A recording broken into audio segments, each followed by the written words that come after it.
Welcome to everything I watched in April. Let's start. X. An erotic slasher set in 1979 about a group of youngsters making a pornographic movie called The Farmer's Daughter behind the house of an elderly couple. What could possibly go wrong? Well, apparently everything when you don't invite the husband's wife to have some fun too, because she hasn't gotten some dick from her husband in a while because he only has one last fuck in him. And I mean that like literally, because apparently if he has sex with her, he's actually gonna die from like a heart attack. X seriously feels like it was written by a 13-year-old kid who just finished watching horror movies from the 1970s. Like, I could just imagine a group of kids after watching the Texas Chainsaw Massacre being like, yeah, sure. Seeing someone cut people's faces off and wearing them is scary. But you want to know what would be even scarier than that? and then the other kid's like, What? A horny grandma trying to have sex with you? and then all the kids are like, Ah, that's so scary. I can't wait till this movie comes out on Blu-ray, where I can do a full spoiler review on this movie.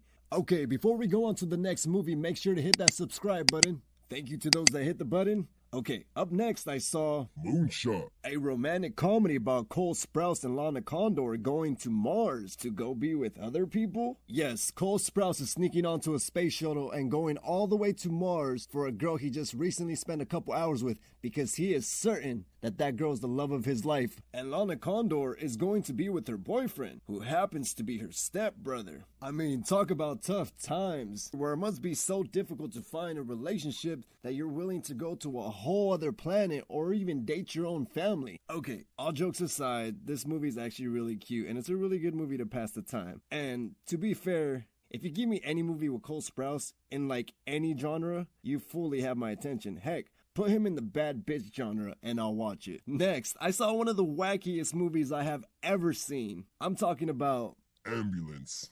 Here's the plot. Two robbers steal an ambulance. I honestly hope you're not expecting anything more because that's the plot.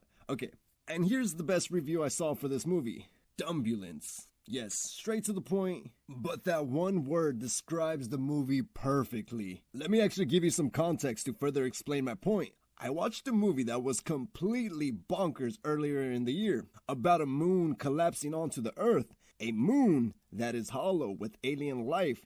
Alien life who chose a crazy conspiracist to save humanity. With, of course, the help of a cat named Fuzz Aldrin, who found the solution on how to fight back against the moon by peeing on a piece of paper. And yes, I'm talking about Moonfall.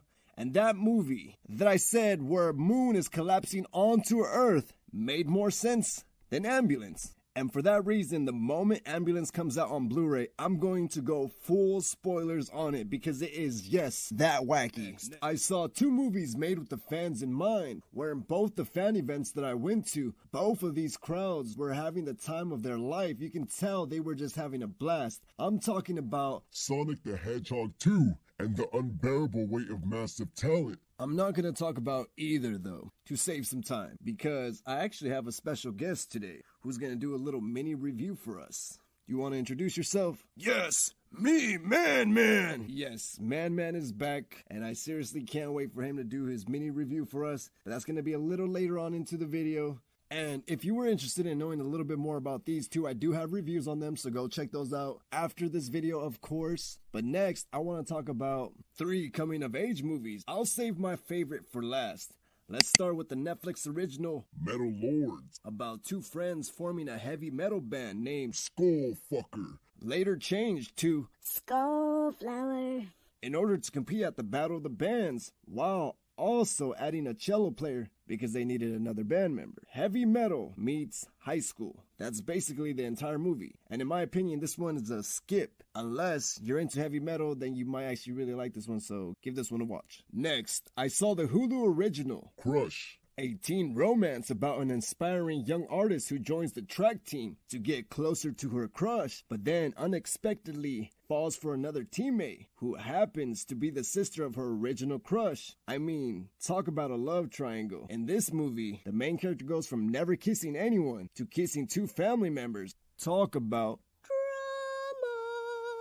this one is another really cute movie, and the cast really makes it watchable because they're all very likable actors. For this one, check it out. it's a good movie to pass the time. Now, for my personal favorite. You Won't Be Alone. Set in 19th century Macedonia, where a young girl is kidnapped, then transformed into a witch by an ancient spirit. Mind you, a young girl who's been isolated from humanity, now forced into a world she's seeing for the first time ever, from multiple perspectives. When she discovers every time she unalives someone, she takes the shape of her victims. But I must warn you, this one isn't for the average moviegoer because of the lack of dialogue. It's more on the visual experience, along with the subtitles, and not like in the typical language, more like you're reading poetry. Plus, don't get me started on the limits this movie pushes, like showing people getting unalived, assaulted, people being R-worded, and so much more. Little to say, this movie doesn't hold back on telling the story as authentically as possible. And genuinely, I'm surprised a movie like this was even allowed to be in theaters. But I must applaud the studio for being brave enough to do so. With that being said, watch this one at your own discretion. Next, I saw The Northman. An epic yet vicious Viking movie done in a way that has never been done before. It is brutal. It is primal in its storytelling. I thought to myself, what better review for Man to review? But I must give a warning, because I do not endorse Man's reviews. With that being said, go for it, Man. This is Man review of The Northman. A young boy named Amleth sees Papa come home.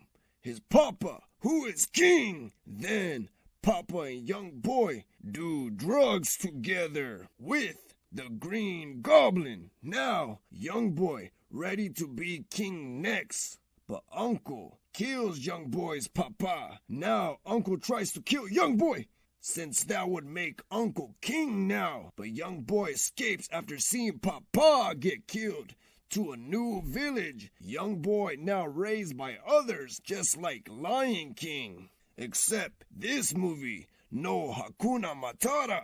Then, young boy turns into big, strong man, like me. Man. Amleth, now like Wolf, discovers Uncle's still alive. He now pretends to be slave to get close to Uncle, to get his revenge for Papa, and also save Mama. Also, Amleth meets girl slave Olga. She's like Nala from The Lion King, except Amleth no sissy like Simba. Amleth solves all his problems with his big muscles, with brute force, like a true Viking. Also like true man. Amleth lets no girl get in his way, especially when it comes to his fate. Lest me man say, Amleth mom? Really weird. Also, the fight between Amleth and Uncle is like Anakin and Obi-Wan in The Revenge of the Sith, but more violent.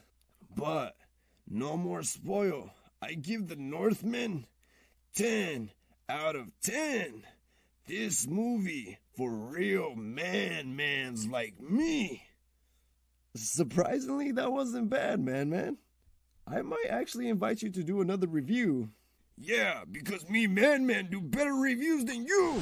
Now, I certainly saved the best for last, and it's without a doubt my #1 movie of this year. But it also may be one of the greatest movies I have ever seen in my 25 plus years on this planet. A movie that had me staring at two rocks at the edge of a cliff for about 10 minutes and had me questioning my entire existence. I'm talking about the A24 sci-fi drama, Everything, Everywhere, All at Once. A movie about doing your taxes, but it's also a live-action cartoon, while also being a horror film, plus a badass action movie, while also being a family drama, and the list can go on and on and on. I've actually watched this movie 2 times at the cinema already, and have plans to go for a 3rd time. And even then, I don't feel like I would be worthy enough to review it. It's that glorious. I can't even or ever express what I witnessed or experienced while watching Everything Everywhere All at Once. But here's what I'll do, because a lot of people had a bunch of great reactions after watching this. I want to read 3 of them for you. First up, from Evergreenly, Everything Everywhere All at Once fucked me up in so many angles. This film was a culmination of so much that I love about movies. The cultural representation, the themes, the construction of the chaos, the sound design, the amazing costumes,